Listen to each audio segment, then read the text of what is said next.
días, familia, bendiciones, Shabbat Shalom para todos. Estamos súper contentos y agradecidos con el Dios eterno porque una semana más podemos compartir con ustedes la porción de la Parashá y la Haftará correspondiente a esta semana.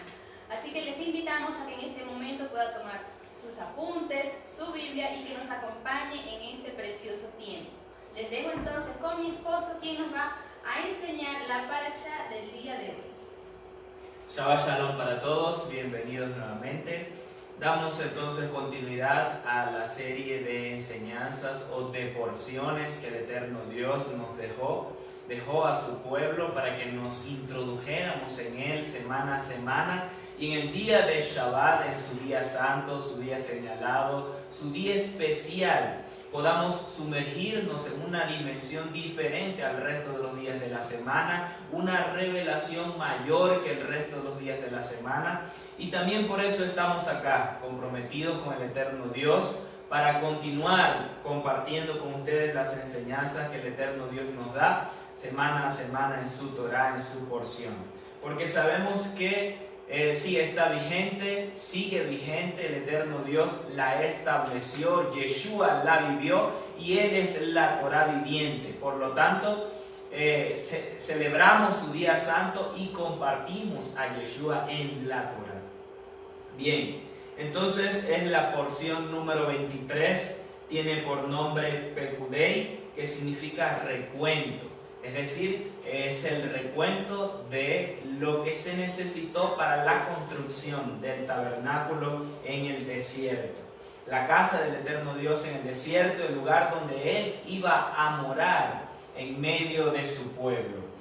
Entonces, seguimos y les invito a que si no las ha visto, pueda visitarnos en nuestra página Escuela del Reino Eder. Hemos estado dando todas las porciones, vamos por la número 23. Si se perdió alguna, puede visitarla y así ponerse en contexto y en línea de la continuidad de las enseñanzas que hemos venido trayendo en la Torah. Entonces, para que pueda entrar mejor en contexto, le invito a que vea esa enseñanza y así entender mucho más de lo que vamos a estar hablando hoy. Hago un breve repaso. Se habló sobre la construcción del tabernáculo, ya la implementación a través de Bezaleel y Aholiab como líderes de toda la obra de la fabricación del tabernáculo. Y ahora vamos en el capítulo 38, verso 21 al capítulo 40, verso 38. Es decir, ya hoy culminamos el libro de Éxodo. Aprovecho de una vez para decirles e invitarles para la semana que viene, no falten, vamos a tener un invitado especial con nosotros, dando la porción completa de la parashá de la semana. Bien, entonces iniciamos en el capítulo 38, verso 21, el eterno Dios la Torá nos habla diciendo que este es el inventario para el tabernáculo del pacto. Otra versión dice el tabernáculo de reunión, que fue registrado conforme al mandato de Moisés por mano de Itamar, hijo del sacerdote Aarón, para el servicio de los levitas. Así inicia la porción. En este capítulo 38, para finalizar el capítulo, encontramos dos episodios: el recuento de los materiales usados y la cantidad que se utilizó en la construcción del tabernáculo. Entonces la obra fue hecha por mano el recuento fue realizado por los levitas a través de la dirección de Itamar. Recordemos quién era Itamar. Itamar era un hijo de Aarón, era un hijo del sumo sacerdote Aarón, por lo tanto Itamar era sacerdote. Hasta este punto de la Torah o de las porciones, el Eterno aún no ha hablado en relación a las funciones de los levitas, en qué iban a trabajar, cuál iba a ser su papel dentro de toda la obra del tabernáculo. Sí ha mencionado ya sobre Aarón, que iba a ser sumo sacerdote, que iban a ser ungidos Aarón y sus hijos como sacerdotes, pero aún no se ha dado toda la especificación en relación al servicio de los levitas. Sin embargo, entonces encontramos en este verso que ya se estaba realizando esta función. En un sentido, es decir, este recuento ya lo hizo el Itamar como líder con los levitas, toda esta obra. ¿De qué nos habla entonces o qué nos deja esto como enseñanza? Una vez que nosotros venimos al eterno Dios, conocemos al eterno Dios, se nos es revelada nuestra identidad en Él, y aún así Él revela parte de nuestra esencia, de nuestro llamado, de nuestra función. Puede ser sacerdote, puede ser, como profeta, pastor, maestro, evangelista. Puede ser de acuerdo a la función que Él haya establecido. Él ya delega una parte en nosotros cuando somos llamados, cuando Él se nos es revelado a nuestra vida. Entonces, esto nos habla de nosotros caminar, ser constantes, ser perseverantes en conocer al eterno Dios, pero también en caminar en la función que Él nos ha entregado o el propósito por el cual hemos nacido desde antes de la fundación del mundo. Ya Él nos lo ha dado, dice la palabra en Efesios. Entonces ellos estaban realizando la obra en relación al tabernáculo bajo la dirección de Itamar. Nosotros también podemos ir caminando, tal vez no te han ungido, no te han reconocido como pastor, como evangelista, como maestro, pero aún así puedes realizar esa función, caminar en compromiso con el eterno Dios, pero también bajo la dirección de ese líder, de ese padre espiritual que el eterno Dios ha puesto en tu vida para ser formado, para ser instruido y para proyectarte en el propósito del eterno Dios. Itamar, como líder de los levitas en esta obra, él estaba dirigiendo y proyectando a los levitas en su servicio, en su ministerio.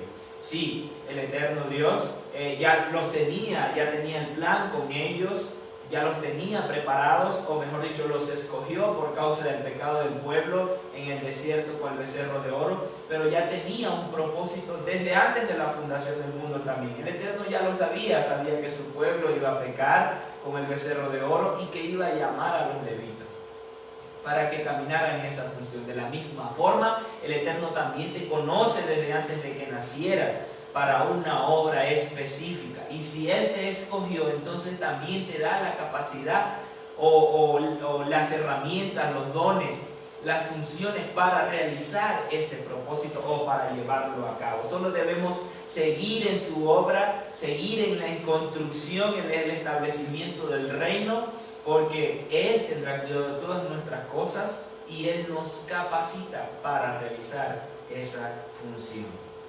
Bien, entonces asimismo inicia la porción de esta semana y dice que Bezaleel, hijo de Uri de la tribu de Judá, hizo todo lo que le había ordenado Moisés.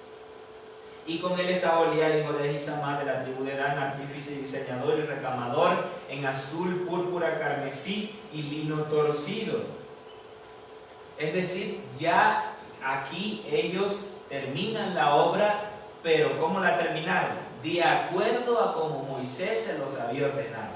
Moisés fue el único, Moisés fue el principal entre ellos al cual el eterno Dios le entregó toda la visión del tabernáculo. Él reprodujo sobre Bezaleel y Oliab como los líderes de la obra, pero también el eterno les da a ellos la revelación, la sabiduría y la ciencia o el conocimiento para aplicar para realizar esta obra. Ya lo hemos conversado.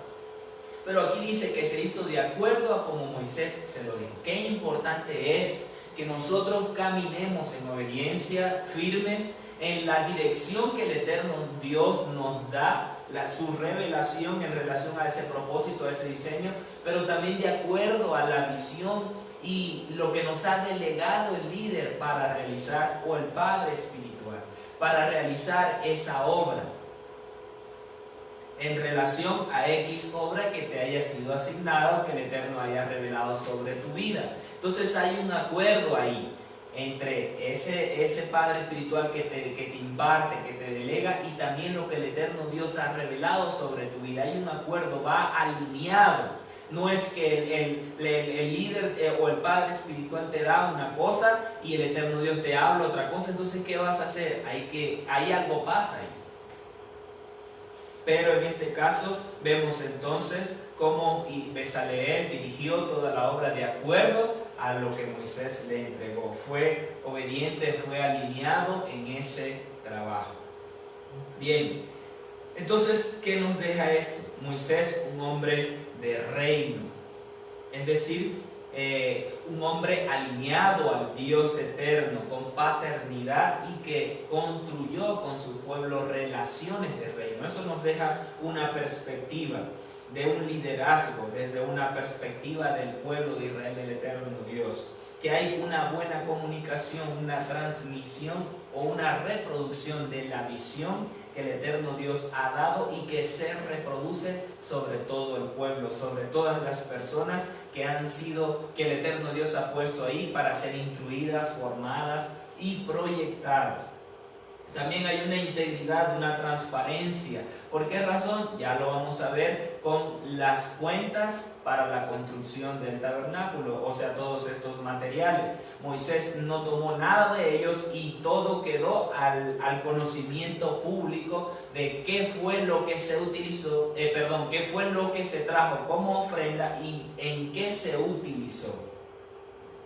Hay una responsabilidad también en este sentido de transmitir esa visión, pero también de llevarla a cabo, de no abandonar, no dejar el espacio vacío, tanto de autoridad como de representatividad de la visión del eterno Dios para el pueblo a través de Moisés, Moisés sobre Bezaleel y Bezaleel entre los encargados de la obra. Hubo una responsabilidad plena para trabajar con diligencia la obra, porque de hecho hay datos que nos dicen, si leemos detenidamente e investigamos en relación al tiempo de la construcción del tabernáculo, no duró mucho tiempo. Fue un trabajo en constancia, en perseverancia, dedicado para la culminación de esta obra o de la casa del Eterno que iba a ser el tabernáculo. Porque Moisés, luego de entregar las tablas, luego de pasar 40 días con el Eterno en la nube, en la cima de la montaña, él desciende, quiebra las tablas, pide perdón, vuelve a ascender, pide perdón por el pueblo delante del eterno Dios. Fue todo un proceso de él subir y bajar 2-3 veces, que cuando desciende y trae ya el perdón para su pueblo, ese día era el 10 de Tishrei o el día de Yom Kippur, luego establecido el eterno Dios en las festividades. Ese día fue Yom Kippur y él bajó con el perdón redentivo para el pueblo. El eterno ya no los iba a raer de la tierra. Y en base a eso el eterno Dios establece también la festividad de Yom Kippur. Luego de esto Moisés da todas las instrucciones al pueblo de lo que iban a realizar e inicia la obra del tabernáculo. Y dice más adelante en la palabra, en la porción de esta semana, que iban a erigirlo en el primer día del primer mes del segundo año. Es decir, ya faltaba muy poco tiempo. No es que pasaron 5 años construyendo el tabernáculo. Bien, y lo último es un trabajo en equipo. Todo esto no fue por un solo hombre, no fue por 2 hombres, aunque se menciona que Bezaleel hizo toda la construcción del tabernáculo y con Aholiab, que era diseñador, recamador, artífice en todo lo que era el bordado, los diseños, se mencionan ellos. Se sabe que fueron muchos o varios los que trabajaron en la obra, no fue solo Bezaleel, porque también lo leímos en la porción anterior, que el Eterno puso de su espíritu a todo aquel que quiso trabajar y aportar en la obra, les dio también sabiduría y revelación para realizarla. Entonces no fue un solo hombre, él fue el que dirigió la obra y reprodujo la visión. Sigamos entonces, dice que todo el oro que estaba empleado en la obra, en toda la obra del santuario, es decir, el oro de la ofrenda mecida fue de 29 talentos y 730 ciclos, según el ciclo del santuario. De esta forma, desde el capítulo 24, entonces, inicia el recuento de los materiales utilizados. En la diapositiva, entonces en la pantalla, les coloqué un resumen de esos versículos para que lo veamos con más detalle. La cantidad de oro, plata y bronce que se utilizó para la construcción. Ya usted sabe para qué fueron las tablas, el recubrimiento de las tablas, de las basas, de los capiteles, de las estacas, del altar, de todo lo que se utilizó, de la mesa, el candelabro, el propiciatorio, el arca del pacto, todos los materiales, todos los utensilios que se construyeron, todo esto fue el material utilizado. Entonces veámoslos más a detalle para que tengamos una idea y un contexto mejor de lo que representaba esta obra, como también los materiales. Trayéndolo a nuestro tiempo actual, ¿cuánto representaría esto? O si nosotros estuviésemos dispuestos, como estuvo el pueblo de corazón, para traer en ofrenda todo esto, que hasta se tuvo que dar la orden de que ya no trajeran más ofrendas porque ya era suficiente. ¿A qué me refiero? Todo lo que es oro y bronce, algunas piezas de plata, fue todo ofrendado por el pueblo. Fue todo ofrendado por el pueblo para la obra del tabernáculo. Fue todo ofrendado, traigámoslo a nuestro contexto, fue todo ofrendado por la congregación para la obra del tabernáculo. Entonces salió de su bolsillo de corazón para el eterno Dios, para construir su casa. ¿Cuántas veces decidimos entre los dos billetes que tenemos en el bolsillo, el de menor denominación, para ofrendar porque es casi que lo que sobra, o mejor ese que el que vale más? ¿Dónde está nuestro corazón? ¿En la riqueza o en el eterno Dios? ¿Dónde está nuestro corazón? ¿En nuestros bienes materiales o en lo que se puede lograr en el reino con esa ofrenda, con ese corazón delante del eterno Dios? Veamos entonces, la cantidad de oro fue de 29 talentos más 730 ciclos. Como pueden ver en la parte de abajo de la pantalla, cada talento equivale a 3.000 ciclos. En estas medidas de la época, de esta época, equivale a 3.000 ciclos, y cada ciclo equivale a 11 gramos, a nuestros 11 gramos. Ahí sí lo traemos al contexto actual. Entonces, saquemos cuenta cuánto fue exactamente el oro en nuestra unidad de medida, el kilo de lo que se utilizó. Es decir, si multiplicamos 29 talentos por 3.000 más los 730 ciclos, nos va a dar 87.730 ciclos. Y si lo multiplicamos por los 11 gramos, eso equivale a 965 kilos de oro. Eso es bastante, una cantidad enorme de oro para el tabernáculo, que hoy representa millones de dólares. Ahora, la cantidad de plata que se ofreció fue de 100 talentos más 1.775 ciclos. Dice que fue un talento por basa, las basas que se utilizaron para la obra del tabernáculo, es decir, del tabernáculo de reunión. Quiero hacer aquí un paréntesis. En varias ocasiones en esta porción y en otras la vamos a poder encontrar, se menciona el tabernáculo de reunión, se menciona el tabernáculo de reunión, lo dice así. ¿Por qué lo dice? Porque cuando dice el tabernáculo habla de todo, incluyendo los atrios, la cortina que separaba del exterior. Y cuando dice el tabernáculo de reunión, ya solo se refiere a donde está el lugar santo, el lugar santísimo, esa tienda. Entonces, cuando dice el tabernáculo de reunión, se refiere a todo y a la tienda donde estaba el lugar santo, el lugar santísimo. Bien, en ese tabernáculo de reunión se utilizaron las 100 basas un talento por basa.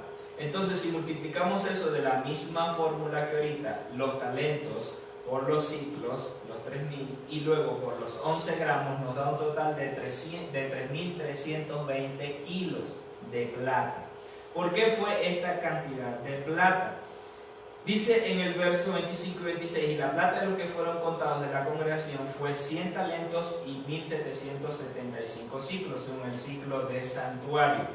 un beca por cabeza o un ciclo por cabeza. Un medio ciclo por cabeza, según el ciclo del santuario, por cada uno de los que fueron contados de 20 años hacia arriba, por cada uno de los 603.550, es decir, de los que salieron de Egipto, de los hombres, pero de los que fueron contados de 20 años en adelante fue la mitad de hombres, es decir, 301.775 hombres mayores de 20 años en adelante. Fueron los que fueron contados, y por causa de ser contados en el censo, ellos tuvieron que dar un shekel, es el medio ciclo de plata.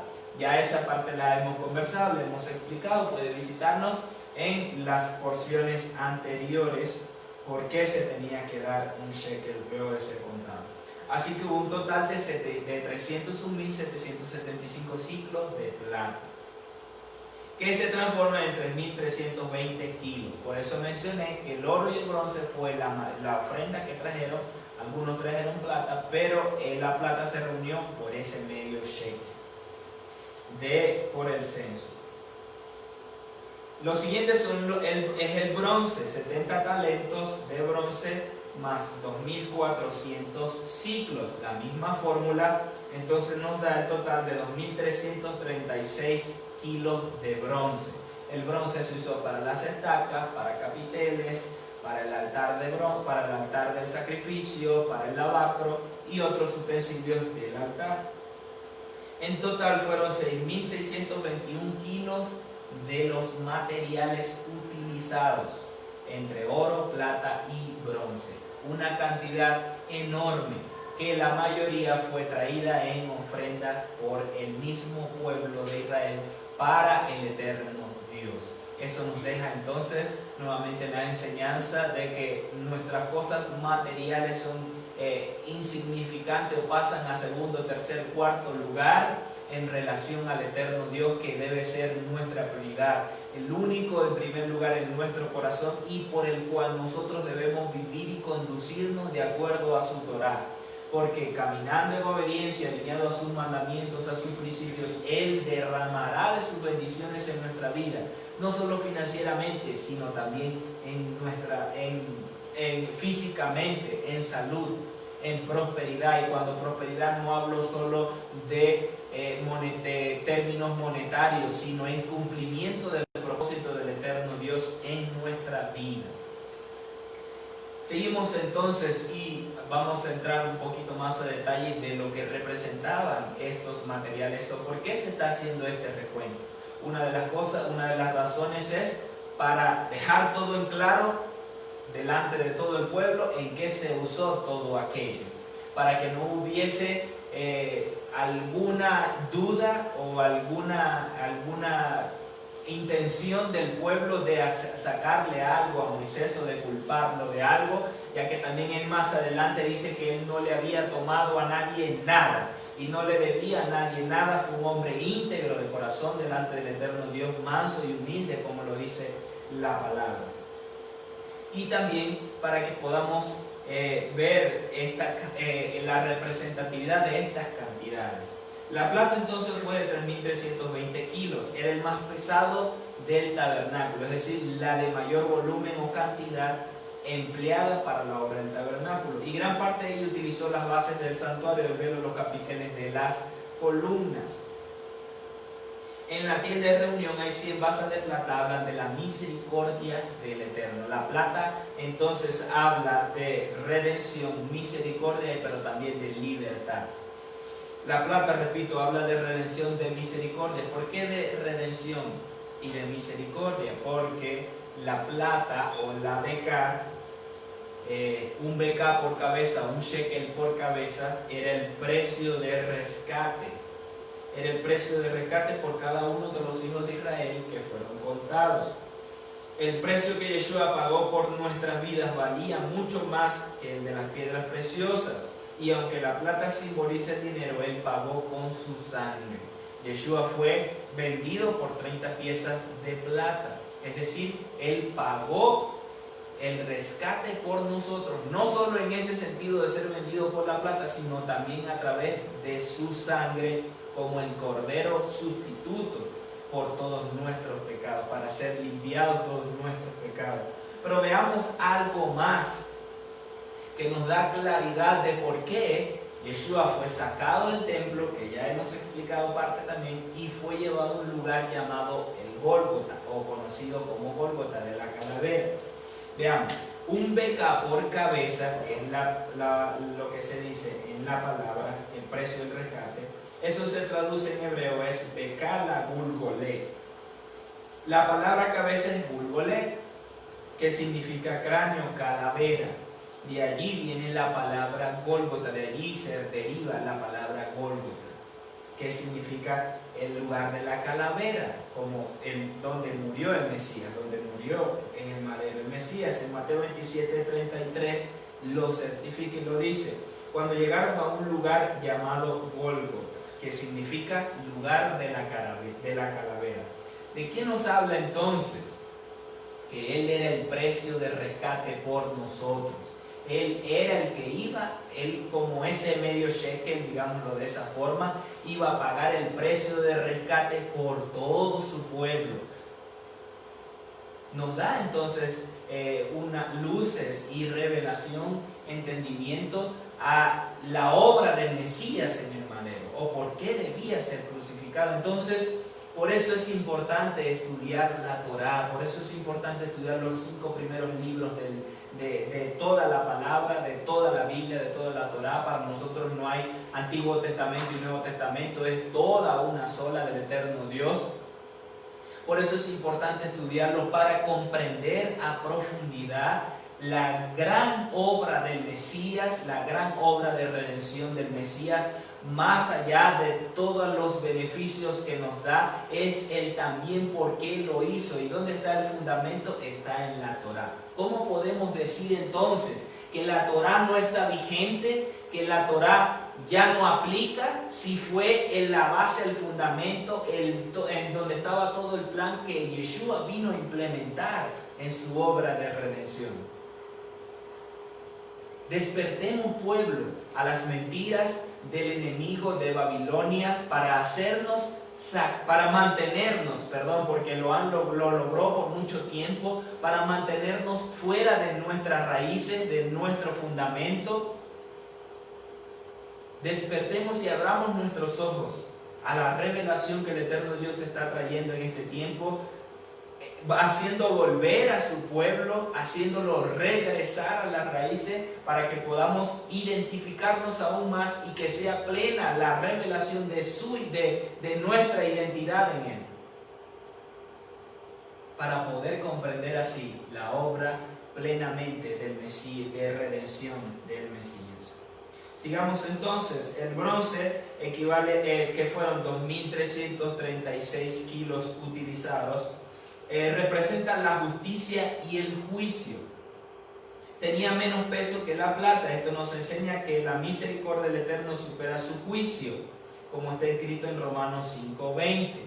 Es decir, para las columnas que iban a sostener las cortinas del atrio, es decir, ese velo exterior que separaba todo el tabernáculo del resto del pueblo, se utilizaron 60 columnas, 40 de un lado, 40 del otro, 10 de un lado y 10 del otro, 20 y 20, 15 y 15. Entonces, estas serían 60 basas que fueron de bronce, y las utilizadas en el tabernáculo de reunión fueron 100 basas de plata. Eso nos habla que la misericordia del eterno Dios supera su juicio y su justicia. Sí, Él es un juez justo, es un juez de justicia, pero también es un Dios misericordioso. ¿Qué nos habla Romanos 5:20? Dice: y la ley se introdujo para que abundara la transgresión, pero donde el pecado abundó, sobreabundó la gracia, la misericordia. Aquí no habla, en el contexto, si lo leemos a profundidad, no habla de que la ley ya no se iba a utilizar, porque en todo el debate que Pablo tuvo con aquellos detractores que decían que ya no era, que debían, seguir haciendo la ley, circuncidarse y todo eso, era en relación a la salvación. Todo el contexto que ellos planteaban era en relación a ser salvos a través de la ley, o de la Torá. Pero Pablo debate con ellos diciendo que no venía, la justificación no iba a venir por la Torá, sino por el Mesías, que es la Torá viviente, y por causa de eso vivirían Torá. El bronce entonces es el símbolo de justicia y juicio en relación a las demandas del eterno Dios sobre el hombre. El altar del holocausto estaba hecho de este material, estaba cubierto, donde se ofrecían sacrificios para poder acercarse a Dios y ser perdonados, hallar gracia delante de Él nuevamente. Como dicen, ahora es la gracia, antes no era, si ya el Eterno la había establecido en toda la obra del tabernáculo, no solo en el representativo de todo el pueblo, el día de Yom Kippur, donde se ofrecía la sangre en el propiciatorio, el asiento de la misericordia, el eterno Dios otorgaba su gracia con perdón, sino también todo aquel que a diario, a la semana, en el momento que le tocaba ofrecer el sacrificio para en ese punto donde representaba el juicio o la justicia del eterno Dios, eran perdonados a través del sacrificio, otorgándole el eterno gracia con perdón. A través del perdón. Ahí está la gracia, siempre ha estado la gracia. No es antes y ahora sí. Por eso es equivocado decir y creer en el dispensacionalismo diciendo que ya no estamos bajo la ley, sino bajo la gracia. Lo siguiente es el oro, era el que tenía menos cantidad. Era el que tenía menos cantidad, pero también era el más valioso. Tenía 965 kilos. El oro representa la solidez, divinidad y la perseverancia en las pruebas, pureza. El oro en hebreo es zahab, se refiere al color dorado, es resistente a la corrosión. El oro es el metal más apreciado. No se oxida, no se pone feo por el medio ambiente como la plata y el cobre. Por eso el oro simboliza el valor de las cosas incorruptibles. ¿Por qué en este sentido? Porque la madera del cual estaban hechos los materiales del tabernáculo, recubiertos con oro, representaba que lo corruptible se vestirá de incorrupción. Por eso el oro, siendo virtualmente incorruptible, representaba esto, que la madera, que es material que al tiempo se va a dañar, por mucho tiempo que pase igual se va a dañar, el oro no se daña por el tiempo. Entonces lo corruptible sería vestido de incorrupción. Así seremos transformados nosotros, dice Pablo, en un abrir y cerrar de ojos, y esto corruptible se vestirá de incorrupción, es decir, seremos glorificados para entrar a estar con el eterno Dios por toda la eternidad. También habla del Mesías, de cómo su cuerpo iba a morir, pero también iba a resucitar siendo incorruptible.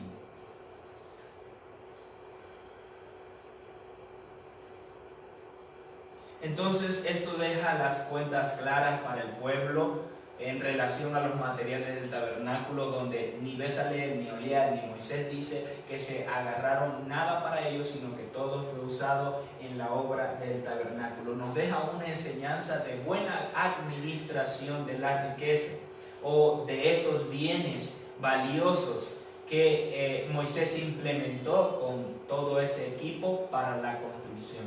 ¿Qué nos deja como enseñanza entonces? Que debemos ser buenos administradores tanto de nuestra economía privada como de la economía del pueblo, en el sentido de cuidar las cosas, no solo cuidar las cosas de la congregación, sino ser justos en la administración de esta economía. Porque si no cuidamos o si no administramos bien nuestra economía, ¿cómo vamos a administrar bien la economía de todo un pueblo. Esto no solo aplica para los ministros en el reino, sino también para el mundo secular. Si las personas no pueden administrar bien su economía, ¿cómo van a administrar la economía de un país correctamente? Si no son justos en su propia economía, ¿cómo serán en las de otros? Serán injustos, serán influenciados por la corrupción y se volverán corruptos. Entonces es una responsabilidad importante, delicada delante del eterno Dios, porque Él entrega para ser administrado, para llevar a cabo una obra. De la misma forma fue con Moisés. Entonces si no somos fieles en las riquezas de este mundo, por decirlo de esa forma, lo voy a poner de otra forma, si no somos fieles en la economía de este mundo, tanto privada como colectiva, ¿cómo lo seremos con las riquezas espirituales? ¿Cómo lo seremos con las riquezas que el eterno Dios tiene preparadas para nosotros y la transferencia de los injustos a los justos? ¿Cómo el Eterno va a transferir o te va a dar riqueza si no puedes administrarlo, no sabes administrarlo, eres injusto para administrar? Lucas 16, 10, 12 dice: el que es fiel en lo muy poco, es fiel también en lo mucho. Y el que es injusto en lo muy poco, también es injusto en lo mucho. Por tanto, si no habéis sido fieles en el uso de las riquezas injustas, ¿quién os confiará las riquezas verdaderas? Aquí lo dice el mismo Señor.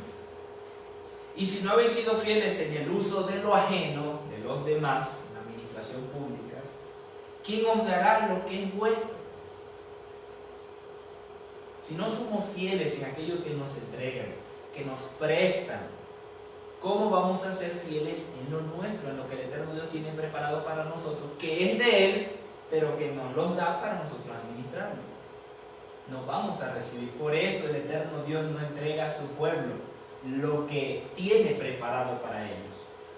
Entonces a veces no echemos la culpa al diablo de la condición económica en la que estamos. Es cierto, hay situaciones que sí, pero hay otras que no, porque no caminamos en Torá, no caminamos dando en el blanco, no caminamos instruidos, siendo justos, como el eterno Dios nos entrega y nos instruye para que caminemos en ellas. ¿Quieres más? Sé fiel. ¿Quieres más? Sé justo. Números 16, 15 dice Moisés: no he tomado de ellos ni un solo asno, ni le he hecho daño a ninguno de ellos. Esto lo dice Moisés cuando hubo el tema de todo que querían usurpar Coré y toda esa gente. Pero igual él dice: yo he sido fiel en todo, no he tomado nada de nadie, ni aún en lo que llegué a Egipto tomé para mí. Seamos fieles en lo poco, que en lo mucho Él nos recompensará también. Pasemos entonces al capítulo 39. Aquí tenemos otros episodios donde se narra toda la confección, ya va terminando, ya se terminó la construcción de los materiales para el tabernáculo, y ahora se menciona las vestiduras en relación a las vestiduras. Las sagradas, la labor de las piedras, el pectoral, el manto, la túnica y el trabajo terminado del tabernáculo. Entonces, en las vestiduras sacerdotales podemos ver lo siguiente que fue hecho. Según el verso 1, del hilo azul, púrpura y carmesí hicieron las vestiduras del tejido para ministrar en el santuario, e hicieron las vestiduras sagradas para Aarón, como el Eterno había ordenado a Moisés. Por cierto, esta frase, como el Eterno había ordenado a Moisés, se menciona 18 veces en esta porción. ¿Por qué razón? Porque todo el pueblo caminó alineado. En este tiempo caminó alineado y obediente en lo que el Eterno dio a Moisés, y Moisés transmitió a su pueblo. De esta forma recibieron bendición. El Eterno Dios es un Dios de diseños, y Él hizo que se hicieran de púrpura, carmesí, lino fino torcido en algunos casos, y de azul algunas partes de las vestiduras. Las vestiduras del sumo sacerdote eran de labor primorosa, ya explicamos eso también la semana pasada. Tanto así que batieron oro y sacaron hilos para tejerlos entre el azul, púrpura, carmesí y lino, tal como el Eterno mandó a Moisés, para honra y hermosura. Es decir, entre la tela también utilizaron hilos de oro para que fuese también de obra primorosa. ¿De qué nos habla entonces esta vestidura sacerdotal? Eso fueron el fundamento, parte del fundamento del diseño del Eterno Dios también. Y nos hablan de Yeshua, es decir, la inspiración es en Yeshua el Mesías y en su ministerio celestial. Fue el modelo que se reprodujo sobre la tierra. Pero ¿quién era el sumo sacerdote? Yeshua. Entonces fue inspirado en él, fue transmitido por Dios a través de la imagen de Yeshua o la representatividad en él. ¿Y cuáles son esos puntos de fuerza? Los materiales, el color, la fibra textil, su elaboración tienen representatividad en la obra redentora de Yeshua. Todo el trabajo que hacía el sumo sacerdote en el día de Yom Kippur habla de redención, de perdón para el pueblo. Yeshua, como el sumo sacerdote, con sus vestiduras sacerdotales, él entró en el tabernáculo celestial, ofició y esparció de su sangre sobre el lugar santísimo, abriendo la entrada para nosotros en representatividad de sus escogidos, de su pueblo. ¿Qué más nos habla? La metodología y elaboración de las vestimentas sacerdotales obviamente fueron diseñadas para el sacerdocio, y el Eterno dotó de habilidades artesanas a Bezaleel con la supervisión de Moisés. El Eterno Dios no te dejará, no te enviará a hacer una obra y que tú la hagas como tú puedas, con tu propia sabiduría, con tus propios recursos, con tus propios recursos. Él no te enviará con lo que puedas tener. No, el Eterno Dios siempre que llama, capacita. Entonces cada vez que Él te asigna una obra, te envía a un trabajo, Él también te dota de todo lo necesario para el cumplimiento de ese trabajo. No dudes. No dejes que Amalek, que la duda te persiga y te ataque por la retaguardia, tratando de hacerte retroceder y que mires al pasado. Pon tus ojos adelante hacia el cumplimiento de ese llamado, donde el Eterno se encuentra adelante y no detrás, esperando que tú puedas cumplir ese propósito, porque Él, ya que te llamó, también te entregó lo necesario y te capacitó para hacerlo. ¿Qué nos toca a nosotros? Caminar, creer, ser obedientes, fieles y hacer lo que Él nos ha mandado hacer. Como lo dice aquí, como mandó Moisés, así lo hizo todo, así lo hicieron todo. ¿Y quién envió a Moisés? El Eterno Dios. ¿Qué más hizo? El Eterno Dios dio a Moisés descripción bien detallada de cómo elaborar esta obra primorosa. Hablemos más sobre las vestiduras. Habla también en relación a todo este capítulo 39 y sus versículos, habla de la túnica de santidad y vestidos que representan también la obra de Yeshua en nosotros, y vestidos del nuevo hombre que ha sido creado a semejanza de Dios en justicia y santidad de verdad. Lo dice Efesios 4:22. El efod y pectoral, conducir al pueblo ante la presencia de Dios sobre el corazón. Y esto habla de cuando el sumo sacerdote que llevaba el efod, el pectoral, que eran considerados como uno, entraba al lugar santísimo, entraba a la presencia de Dios a presentar a todo el pueblo delante de él.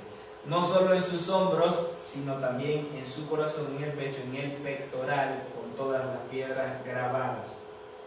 ¿Qué acusarán los escogidos de Dios? Dios es el que justifica. Romanos 8:33.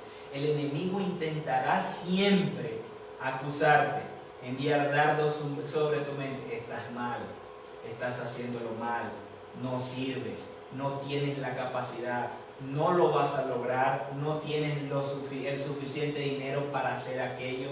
Siempre intentará hacerlo. Pero ¿quién acusará a los escogidos de Dios? ¿Quién señalará lo contrario cuando Dios ha dicho que se hará? Debemos romper con todos esos pensamientos, bloquear nuestra mente ante esos pensamientos. No debemos dejar que bajen a nuestro corazón. Podrán llegar, como lo dijo el Señor, podrán las aves volar sobre nuestra cabeza, pero no debemos dejar que lleguen a nuestro corazón. Debemos identificarlos y rechazarlos inmediatamente.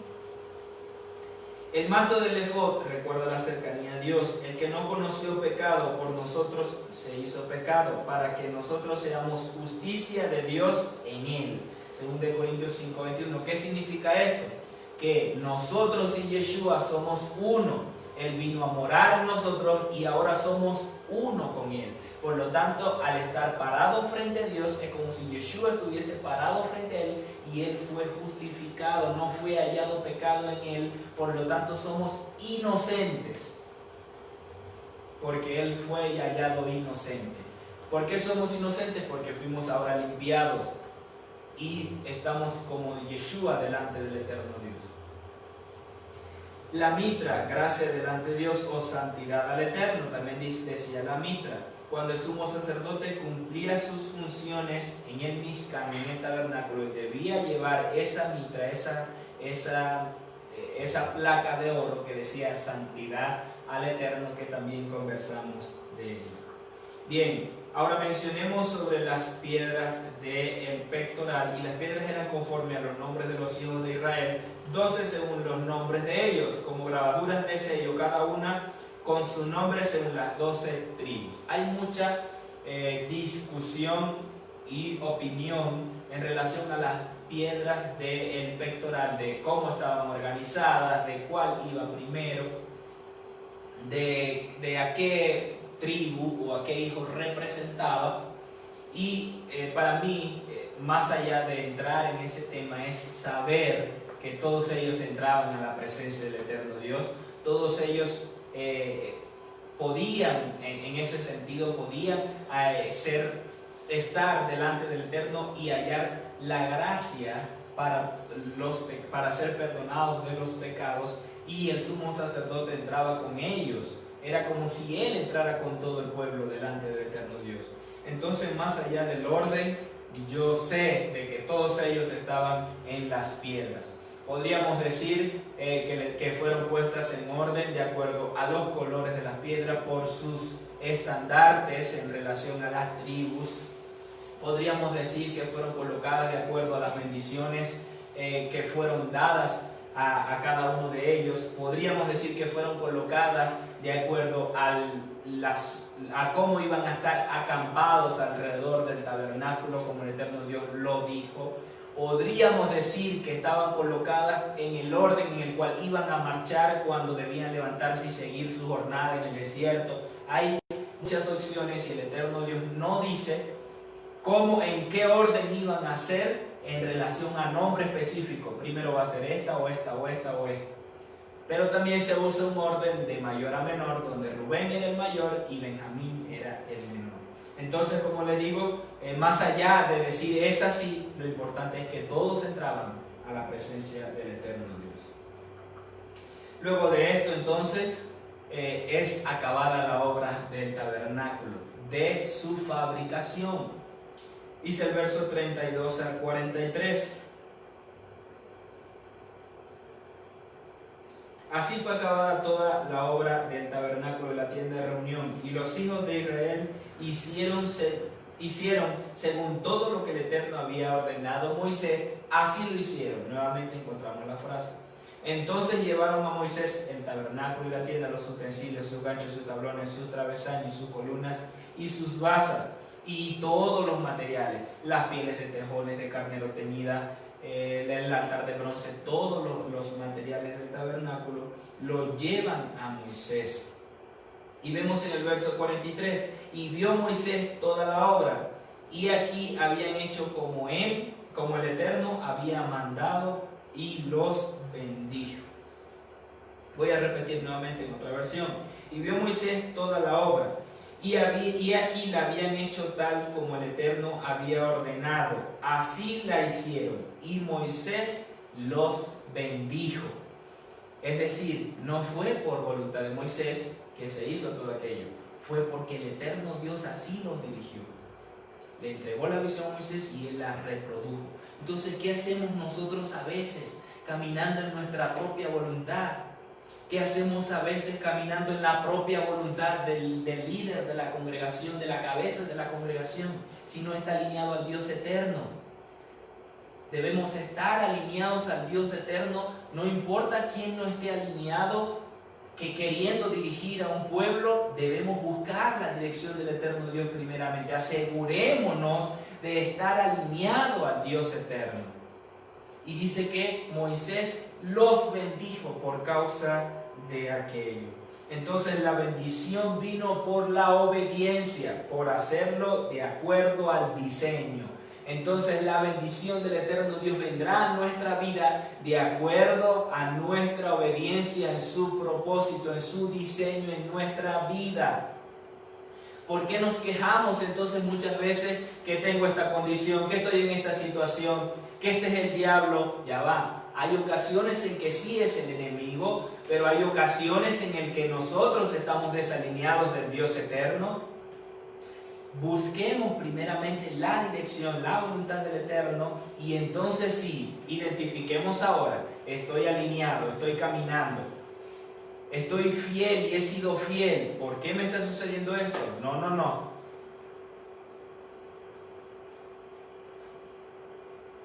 Por causa de la obediencia vino la bendición. Nuestra obediencia legaliza la intervención de Dios en todas nuestras áreas. Si está sucediendo la misma situación y ya estoy fiel, ya me organicé, ya revisé, ya ahora estoy alineado y todavía sigue sucediendo algo, el eterno Dios intervendrá y peleará por nosotros.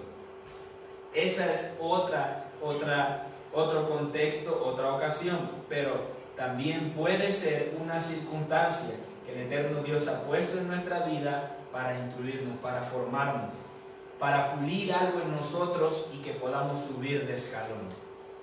Entonces no echemos toda la culpa al diablo, no echemos toda la culpa al enemigo. Identifiquemos, ¿es por el enemigo? ¿Es por mi desobediencia? ¿O es por voluntad de Dios para hacerme subir, para hacerme llegar más alto? Son esas tres opciones. Identifiquemos. Capítulo 40. Pasemos entonces. Es muy importante que un líder tenga una visión para llevar a cabo la obra, para construir el sueño del eterno Dios, para establecer su reino sobre la tierra. Si no está en una visión y solo va domingo a domingo porque así le enseñaron y ese es el culto, entonces todas las personas van a ir domingo a domingo y su semana va a ser su propia semana. Pero cuando caminamos alineados en la visión del eterno Dios, Él tiene todas unas estrategias, todas unas tácticas, todas unas obras que realizar, tanto en el día, tanto en la semana, como también en nuestra vida personal, en nuestra vida congregacional y en la proyección de todo el cuerpo del eterno Dios, de todo el cuerpo del Mesías, de toda su novia. No somos independientes, no somos una novia independiente del resto del cuerpo. Tenemos un trabajo que hacer como complemento del pueblo del eterno Dios. Entonces debemos caminar en una visión, tener una visión clara y ser fieles a la visión. No solo sí con el líder, ser fiel, sí, pero también ser fiel a la visión del eterno Dios. Y en el capítulo 40 entonces Moshe recibe la orden de erigir el tabernáculo. Y veamos ahora en el capítulo 40, parece repetitivo, pero es el eterno Dios, es el eterno Dios hablando a Moisés lo que iba a hacer ahora, y es luego Moisés haciendo la misma obra. Parece repetitivo, pero es esa diferencia. El eterno le da la visión o le termina de entregar la visión para el tabernáculo y Moisés lo lleva a cabo. ¿De qué nos habla nuevamente? El eterno Dios no tiene la visión completa para una sola persona y le entrega todo un diseño. Que una revelación no construye un diseño completo. El eterno Dios lo dosifica. Él va dando parte por parte para que nosotros vayamos avanzando en ello. El eterno Dios complementa día tras día lo que habló un día anterior. Entonces, lo hemos mencionado en muchas ocasiones, una revelación no construye diseño. Por lo tanto, fue solo una parte la que le había entregado a Moisés, toda la construcción, la obra, los materiales, el diseño, pero ahora, Señor, ¿cómo voy a hacer? Ya lo terminaron. ¿Cómo voy a hacer ahora para levantarlo? ¿Empiezo desde los atrios o empiezo desde el lugar santísimo?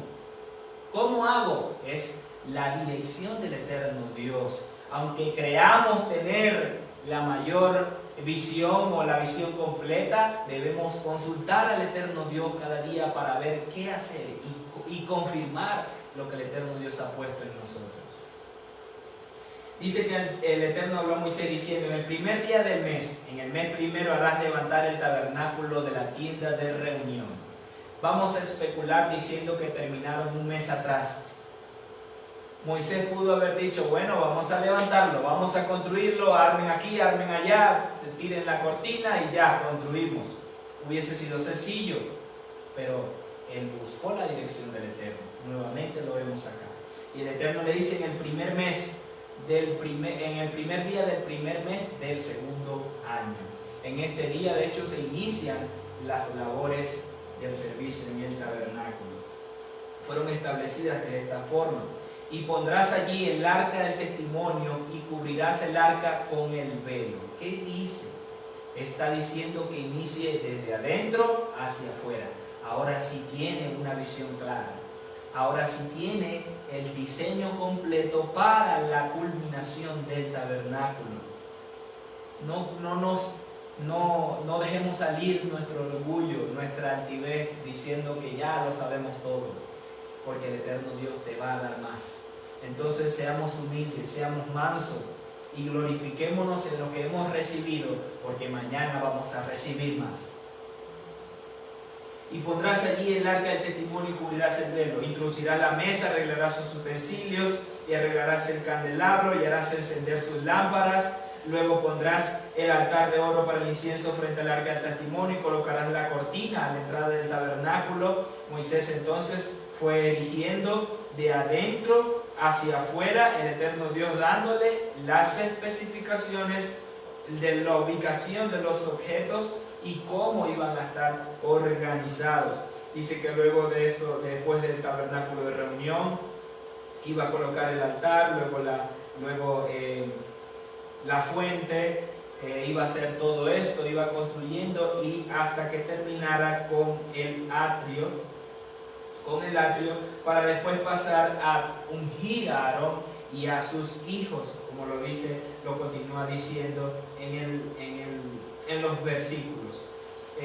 Iba a ungir al tabernáculo, todos los utensilios, todo el lugar, todo eso iba a ser santísimo. Lo dice así el mismo versículo. Y enseguida harás que Aarón y sus hijos se acerquen a la tienda de reunión y los lavarás con agua, dice luego el verso 12.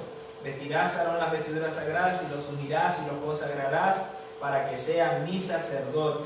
Algo importante dice: y acercarás a sus hijos y les harás poner las túnicas y los ungirás como ungiste a su padre, y serán mis sacerdotes, porque su unción les servirá por sacerdocio perpetuo para sus generaciones. Y luego, y Moisés hizo conforme a todo lo que el Eterno le había ordenado. Entonces no era por dirección de Moisés, el Eterno le entrega el diseño. En los versículos siguientes: aconteció pues que en el día primero, Moisés empezó a hacer todo aquello, levantó, y puso todo de acuerdo a como el Eterno le había ordenado.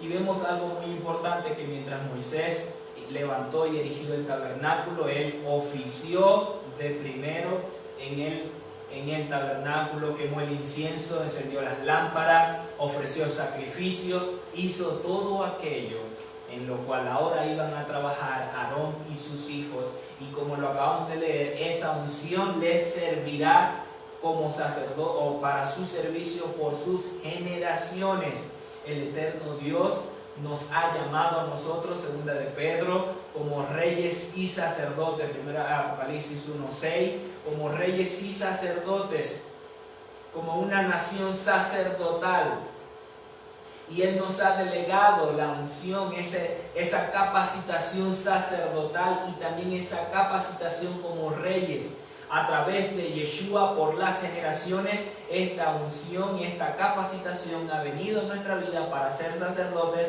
para oficiar delante del eterno Dios, para quemar incienso, para encender las lámparas, para la mesa de los panes, para el sacrificio, para purificarnos, para consagrarnos. Eso es santificarnos, consagrarnos, dedicarnos a la obra del eterno Dios, siendo de Él exclusivamente. Tenemos ese llamado como hijos del Dios eterno, como establecedores del reino sobre la tierra y como reproductores de su cultura. Y cuando hablo de reproducción, no hablo de que se llene la congregación y que haya mucha gente, sino de que podamos impartir la cultura y que otros también la vivan de acuerdo a los principios del eterno Dios establecidos en su Torah, y que el Mesías, Yeshua, el Señor, se basó en ello para su obra de redención.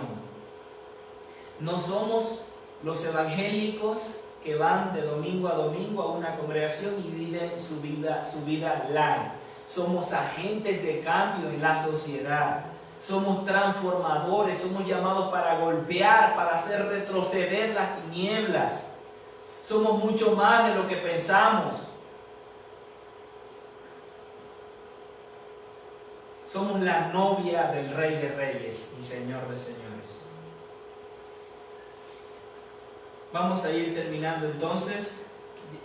Mencionamos en las porciones anteriores algo relacionado a esto.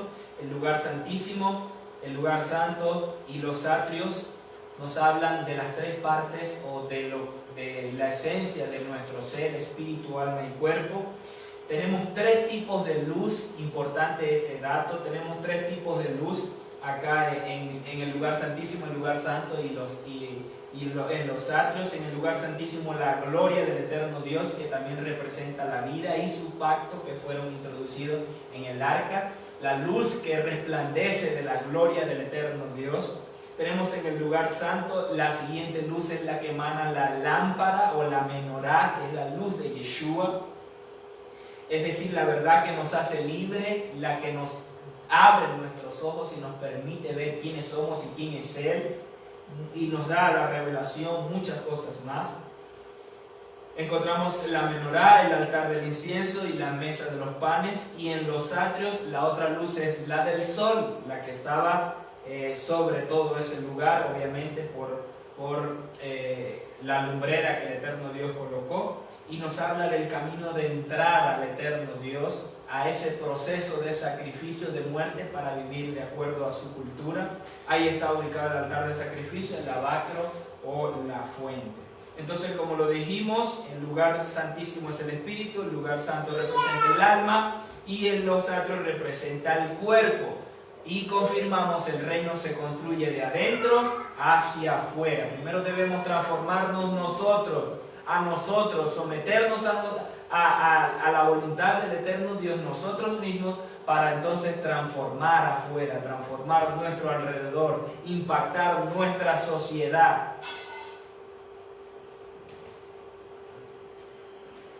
Amén. Entonces una nube cubrió el tabernáculo de reunión. Luego de que Moisés erige la casa del Eterno, finalmente fue terminada el lugar donde el Eterno iba a morar en medio de su pueblo, que nos representa a nosotros, nuestro cuerpo, el templo del Eterno. Y dice que finalmente hizo erigir el atrio alrededor del tabernáculo y colocó la cortina a la entrada del atrio, y así acabó Moisés la obra. Dice Moisés, pero sabemos que Moisés solo no pudo construir el tabernáculo, eran elementos muy pesados, sino que utilizó a todo un equipo. Muy posiblemente fueron los levitas, con Bezaleel y todos los constructores, los que levantaron ya uniendo las piezas del tabernáculo. Pero se menciona a Moisés porque él fue el que dirigió la obra. Entonces la nube cubrió la tienda de reunión y la gloria del Eterno llenó el tabernáculo. Y Moisés no podía entrar en la tienda de reunión porque la nube se había instalado sobre ella y la gloria del Eterno había llenado el tabernáculo. Ya Moisés no pudo entrar por causa de toda la manifestación de la gloria del Eterno Dios en ese lugar. Y cuando se alzaba la nube desde el tabernáculo, los hijos de Israel partían en todos sus trayectos. Pero si la nube no se alzaba, no partían hasta el día en que se levantaban. Eso nos habla de dirección, de nosotros conducirnos de acuerdo a la revelación, a la impartición del eterno Dios para la obra en X obra. Puede ser en relación a un llamado, puede ser congregacional. Es la dirección del eterno Dios la que llevaba al pueblo y es la que lleva a su pueblo también. Nosotros hemos decidido seguir la voluntad del eterno Dios, movernos a través de la voluntad del eterno Dios, y movernos entre países si es necesario para seguir la voluntad del eterno Dios. Porque la nube del Eterno permanecía de día sobre el tabernáculo y de noche había fuego en él a la vista de toda la casa de Israel en todas sus jornadas. Es decir, la gloria del eterno Dios, la Shekinah, estuvo visible delante de todo el pueblo. Fueron testigos no solo de la obra que el Eterno hizo en Egipto, las maravillas y su brazo fuerte, sino también de su presencia a través de su gloria, tanto de día como de noche, delante de ellos por 40 años. No fue solo verlo y qué bien, qué gran gloria el domingo, pero ya la siguiente no me acuerdo, sino que ellos estuvo presente 40 años.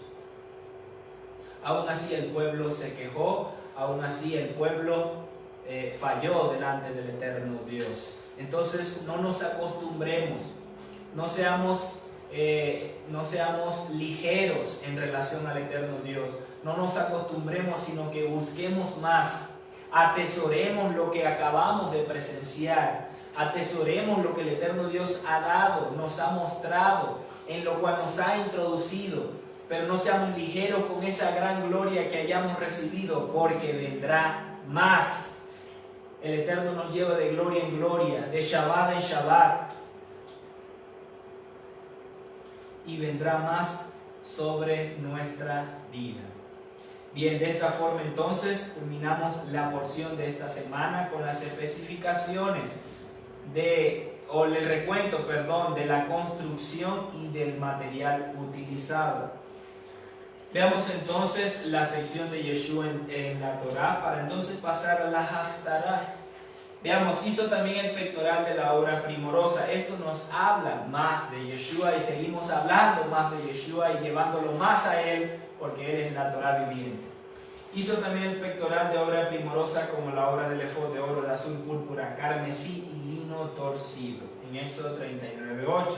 Estos colores nos hablan de Yeshua, el azul como hijo de Dios, y dice: aquel verbo fue hecho carne y habitó entre nosotros. Y vimos su gloria, gloria como del unigénito del Padre, lleno de gracia y de verdad. Está en Juan 1:14. El púrpura nos habla de Yeshua como rey. El púrpura siempre ha sido ligado a la realeza. ¿Dónde está el rey de los judíos que ha nacido?, preguntó Herodes. Porque su estrella preguntaron los sabios del oriente. Porque su estrella hemos visto en el oriente y hemos venido a adorarle. Yeshua el rey. El siguiente color utilizado fue el carmesí. También nos habla Yeshua como rey, pero también de su sacrificio, de su papel para derramar su sangre por su pueblo. Y les dijo: esto es mi sangre del nuevo pacto, que por muchos es derramada. En Mateo 14:24. Recuerden que la cobertura del tabernáculo de reunión tenía 4 tipos de telas.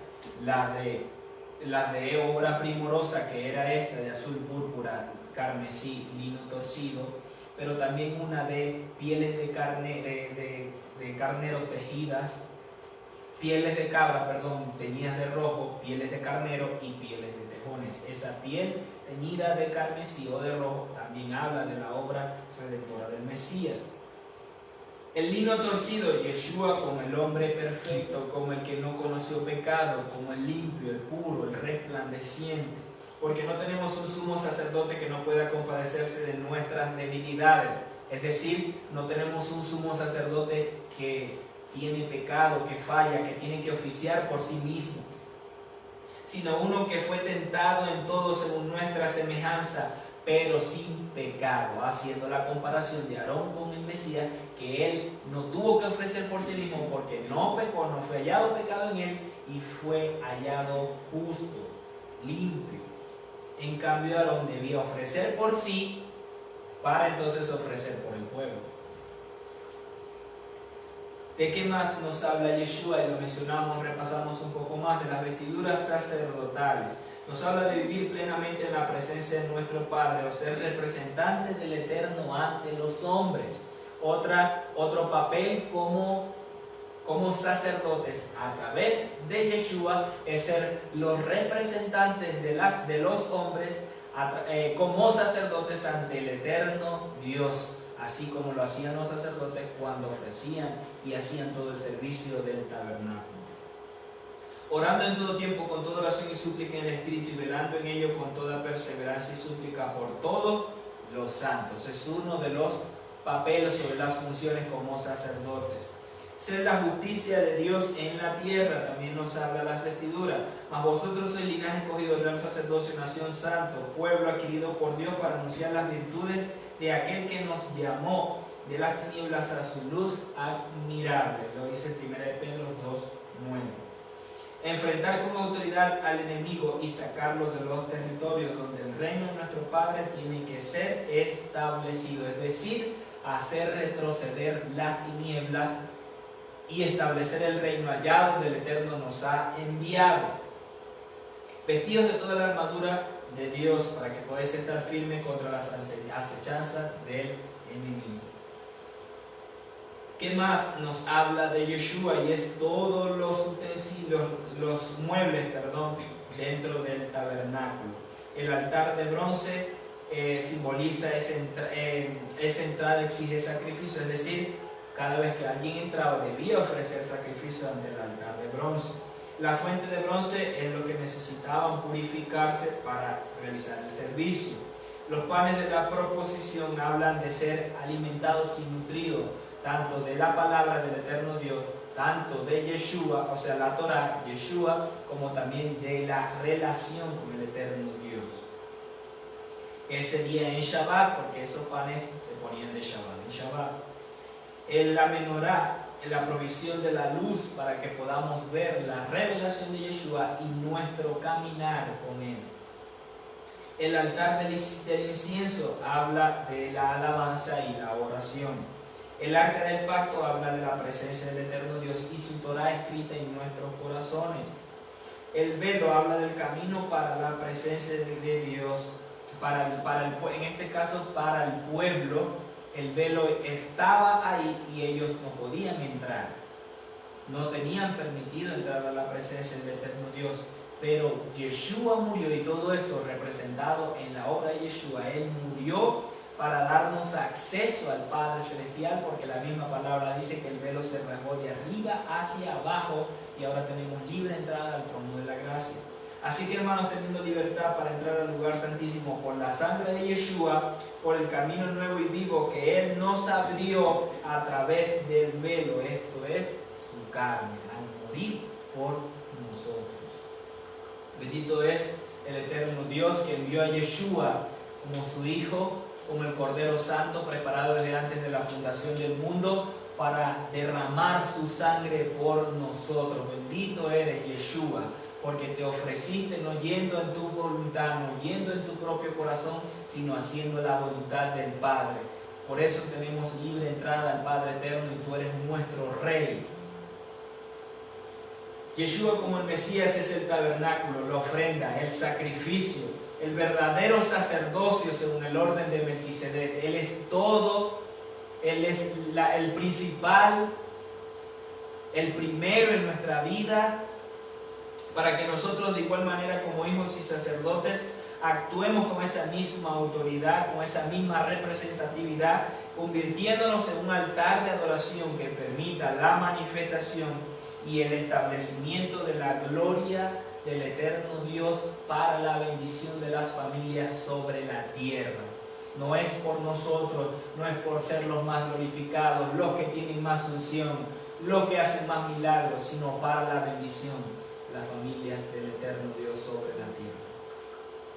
De esta forma entonces, Shabbat Shalom para todos, los bendigo, proclamo que esta palabra penetra todo tu ser, penetra tu espíritu, alma y cuerpo, alineando lo que está torcido, trayendo orden en tu vida, trayendo restauración, trayendo ahora mismo sobre ti un asentamiento, una claridad, una perspectiva de lo que el eterno Dios tiene contigo, tiene con su pueblo y tiene con todo su pueblo en el mundo, y la proyección que viene para todo su pueblo. Lo proclamo sobre tu vida. Shabbat Shalom.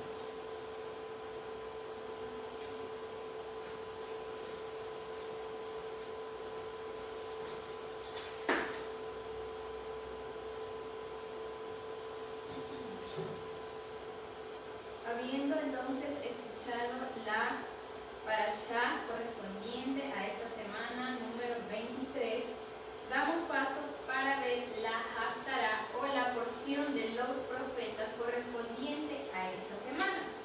Y la vamos a encontrar en el primer libro de Reyes, capítulo 7, desde el versículo 40 hasta el versículo 50.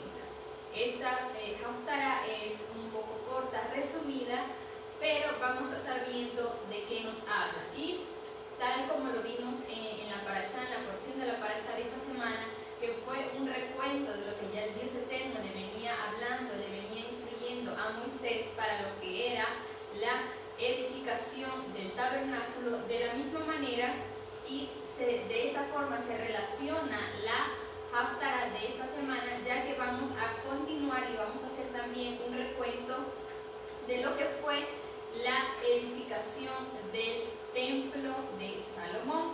Nos vamos a ubicar entonces en Primera de Reyes 7:40 y vamos a ver qué nos indica este primer versículo. Y dice de la siguiente manera: asimismo hizo Hiram fuentes y tenazas y cuencos. Así terminó toda la obra que hizo a Salomón para la casa del Eterno. Como bien vimos en la parashá, el Dios eterno le da las instrucciones a Moisés y escoge a Bezaleel y a Aholiab, que eran los que él les iba a impartir de su inteligencia, de su sabiduría, para todo lo que era la confección de todos los elementos que iban a componer el tabernáculo.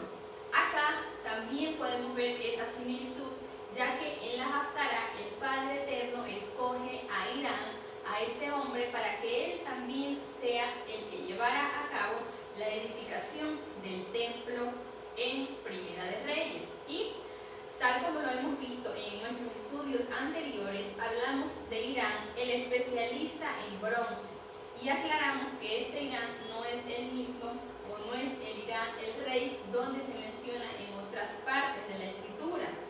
Al parecer, pues le pusieron el mismo nombre del rey, pero era un artesano muy experto de aquellos tiempos.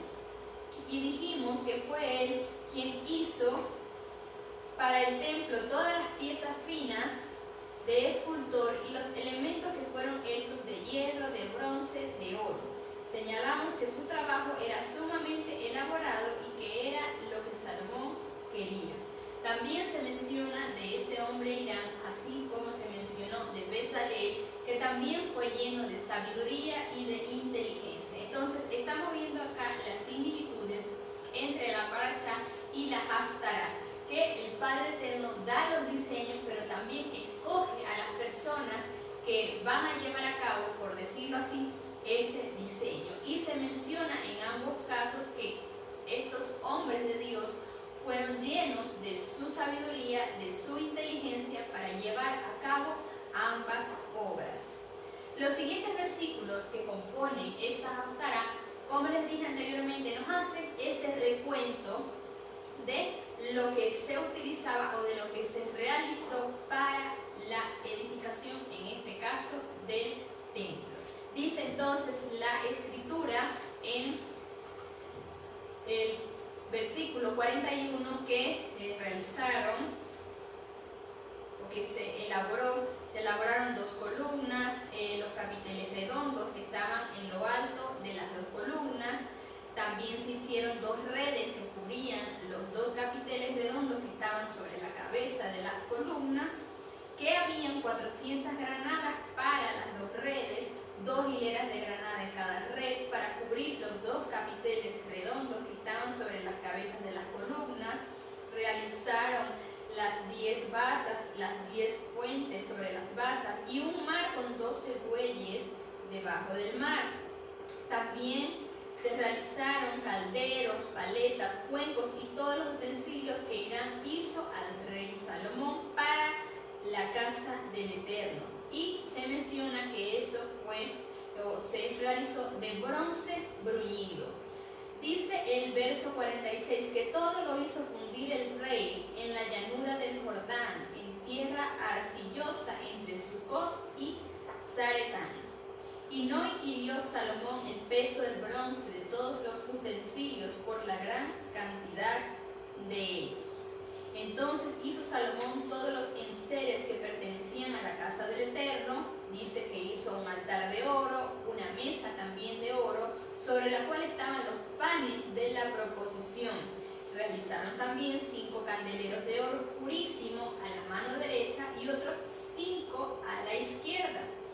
Y enfrente del lugar santísimo, con las flores, las lámparas y tenazas de oro.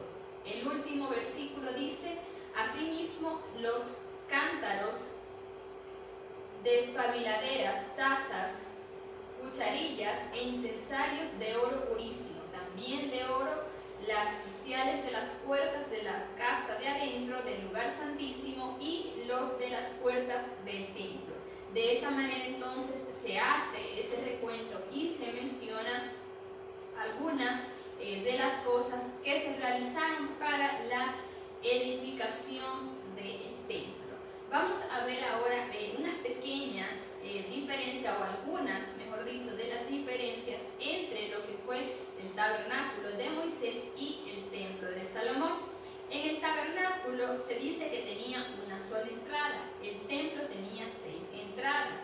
En el tabernáculo había un solo candelero, en el templo habían 10 candeleros. En el tabernáculo, en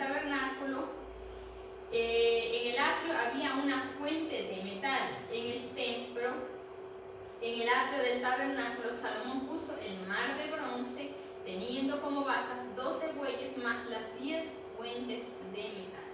Además de esto, el tabernáculo, como bien lo hemos estudiado, era móvil, pero el templo estaba en un lugar fijo, era inmóvil.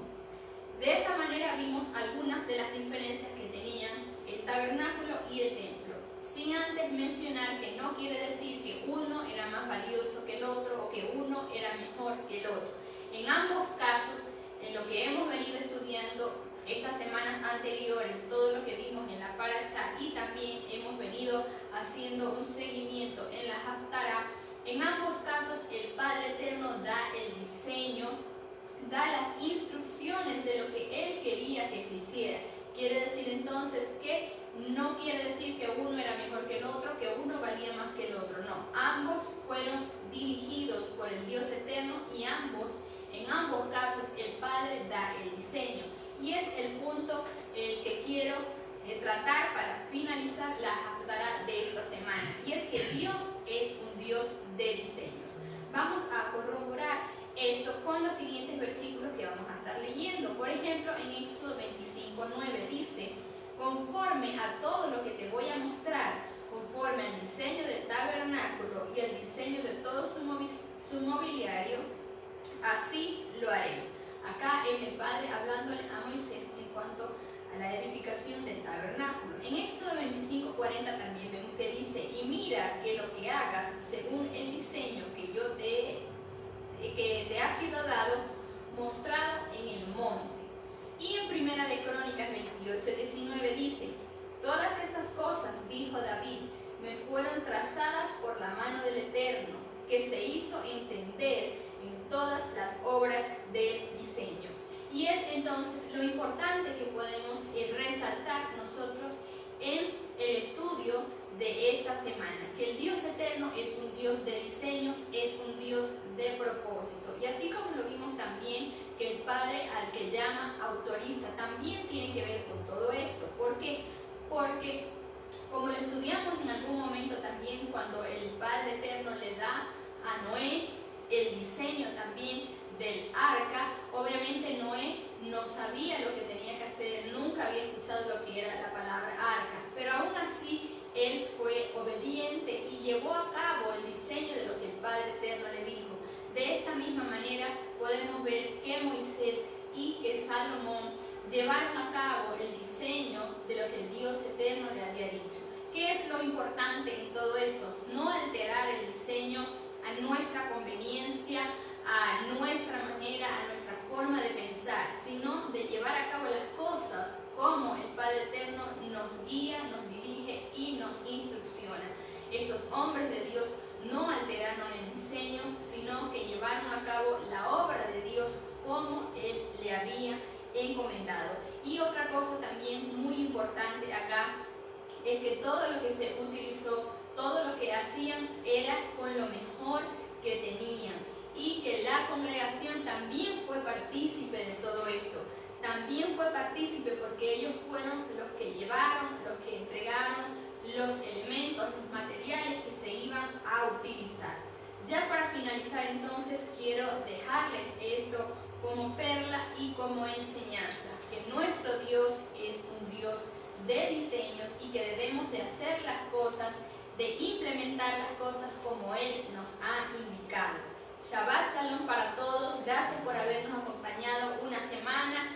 No me despido sin antes recordarles que nos pueden acompañar la próxima semana de igual forma a las 10 de la mañana. Vamos a tener también un invitado especial, así que no se lo pierda, que tenga un feliz Shabbat y nos vemos la siguiente semana.